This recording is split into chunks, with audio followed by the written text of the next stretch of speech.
23-year-old Sarah McDermott emigrated with her family from Scotland to Australia in 1987. She'd been playing tennis after work with two friends at what was then known as Flinders Park in Batman Avenue, East Melbourne. Their plans to catch a train from Richmond Station to Bond Beach, while Sarah would continue on the train to Cannonook Station in Frankston North, where her car was parked. But unfortunately, Sarah was never seen again. Aside from her friends saying goodbye to her on the train, the last confirmed sighting was at 10:20 p.m, departing the train in a poorly lit car park heading towards her car. When Sarah didn't return home, her family alerted the police.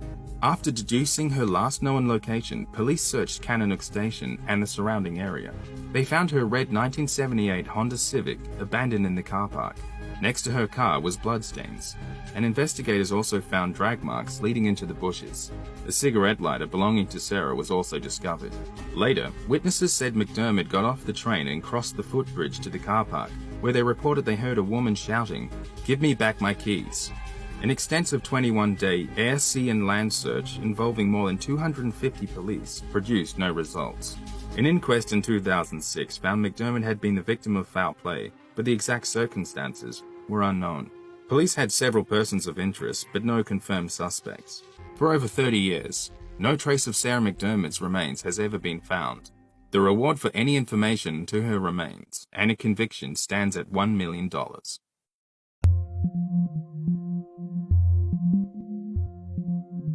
On a July afternoon in 1973, Janice Pocket, 7, set out on her bicycle in Tolland, Connecticut. She planned to ride her metallic green Murray bicycle, which had a bell and a banana seat, through the neighborhood to search for a butterfly she'd caught and left on a rock a few days earlier. She was carrying an envelope to carry the butterfly back home in. It was the first time she had been allowed to go out by herself. She never returned and has not been seen since. Her mother found her bike a half an hour later on Rhodes Road, near a wooded area less than a mile from her home. The butterfly and envelope were never found. Authorities believe that Janice was abducted after she had picked up the butterfly and was on her way home. The police believe that her disappearance may be connected to those of 4 other young girls' disappearance in the local area over the span of 10 years. All of the missing children were female, and they ranged in age from 7 to 20 years old. 2 of them were found deceased years after their disappearances, but the other 3, including Janice, remain missing. However, it is not clear whether the cases are actually related. Later, a pedophile named Charles Pierce confessed he had killed Janice and buried her next to an unidentified boy. Charles was suspected in many child disappearance cases across New England throughout the 1950s through the 1970s. However, neither of the bodies have ever been discovered, and authorities later dismissed his claims as fabrications. Over the years, police and volunteers have continued searching. Janice's bicycle was tested for fingerprints and, more recently, was tested with newer technologies available to investigators.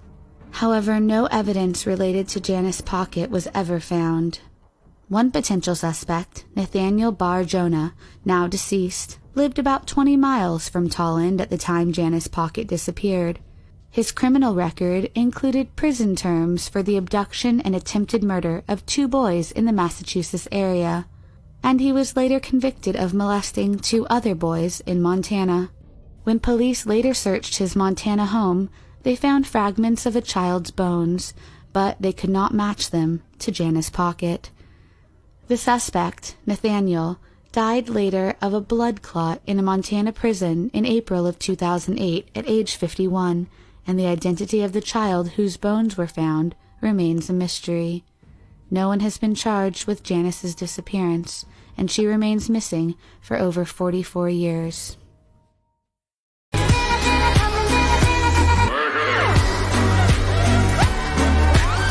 This 10-year-old Kevin Collins. On February 10th, 1984, he never makes it home from basketball practice. Kevin and his family lived in San Francisco, California. He had a lot of siblings. They were just a really, really big family.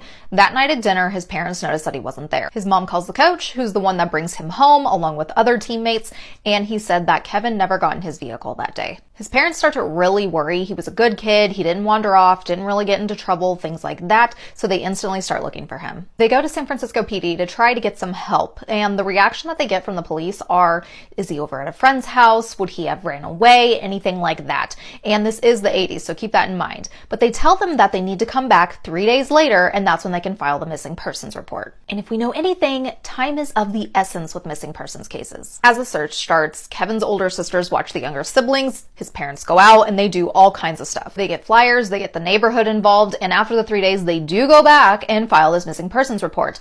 Also interesting to note is that he was one of the first kids to be on the milk carton. Kevin's parents also set up a 24-hour hotline in their own home. Then there is talk that a family friend or a couple other people had seen Kevin or a boy matching his description at a bus stop, and that they saw him walking with a man who had a giant dog. Sometimes it's described as like a Great Dane. They start looking into men in the area who may have committed similar crimes and also fit the profile from what witnesses had said. And they came across this man named Dan Theron. His name was also Wayne Jackson, but at this time he was going by Dan. Dan's crime was that he had been at the Fisherman's Wharf and he had abducted and molested a young boy. The police thought this is quite possibly our guy, so they go to his house, ask if they can just take a look around, and they say, sure, come on in. He lives there with another man, Jack Chow, who was said to be his roommate. Jack had no criminal history, and they go ahead and take a look around the house. They have no evidence that anyone had been held there or that Kevin was here at all. So they talked to the eyewitnesses and they put a photo of Dan up with a lineup to try to get him to pick him out. And they can't, so they decide, well, dead end, let's move on. 17 months pass and they are looking at similar crimes within the same area. Now at this point they come across two serial killers, Charles Ng and Leonard Lake, which the way they came across them was totally by accident. He had been arrested for having an illegal weapon and a silencer in his car, but before they could even interview him, he apparently had a cyanide pill hiding in the lapel of his shirt, took it, and died. Well, flash forward to them searching his property, and they find 50 pounds of bone fragments and what looks like a murder mill.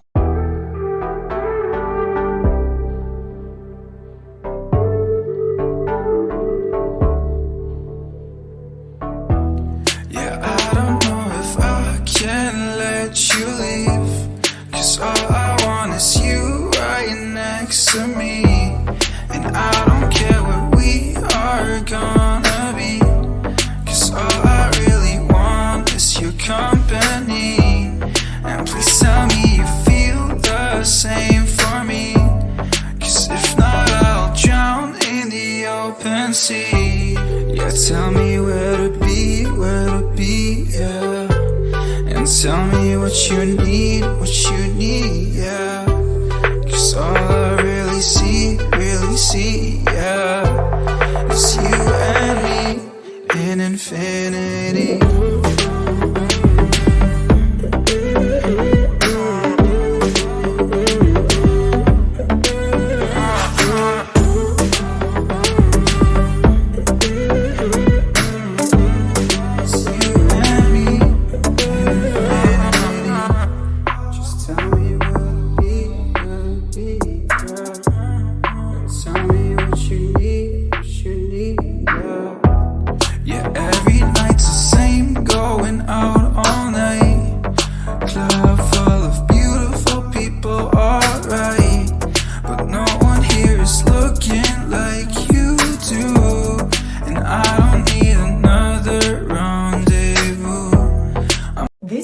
Disappearance sounds like the plot of an Agatha Christie novel.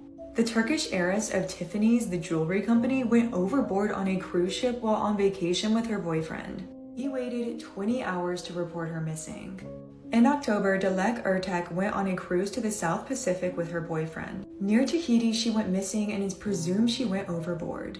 And some sources said this was supported by security cameras. But if it was an accident, then why was all of her jewelry missing from her cabin?